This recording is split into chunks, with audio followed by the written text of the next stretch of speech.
Réveil difficile ce matin pour cette famille de Perpignanais.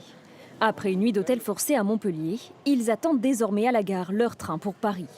L'organisation de leurs vacances de Noël a été complètement revue. La galère, c'est qu'on avait réservé il y a quelques semaines en arrière, voire quelques mois, pour être sûr d'avoir un train. Et au final, les grèves, 3 jours avant de partir, train annulé. On a eu de la chance de pouvoir retrouver un train, de la place. Ça nous a coûté plus cher, mais on a un train. Soulagement aussi pour ce père de famille. Son train est maintenu, mais pour la suite du voyage, il a dû s'adapter. De Paris à Rouen, on doit prendre un TER, et là, on ne sait pas si ça sera bon ou pas.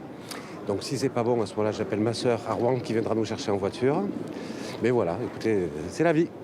Mais ces gens se battent pour nous, et tant mieux. Car la trêve de Noël n'est toujours pas au programme. Le trafic des trains reste très perturbé. En Occitanie, au niveau des TER, 4 circulations sur 10 sont assurées. Côté TGV, 3 trains sur 10 circulent. Si certains sont excédés, d'autres prennent leur mal en patience. On va attendre à Paris, on va avoir des frais supplémentaires. Voilà, donc une période qui devait être tranquille, ça va être une période qui va être compliquée. Et moi, je préférerais quand même cette trêve de Noël pour les gens, des centaines, des milliers de gens qui sont embêtés, qui ne savent pas quoi faire, et ils ne peuvent rien dire. À Montpellier, aucun quart de substitution n'est prévu pour remplacer les TER manquants. Les quais des bus de la région et des Flixbus restent désespérément vides. Pour Noël, chacun semble avoir trouvé sa solution.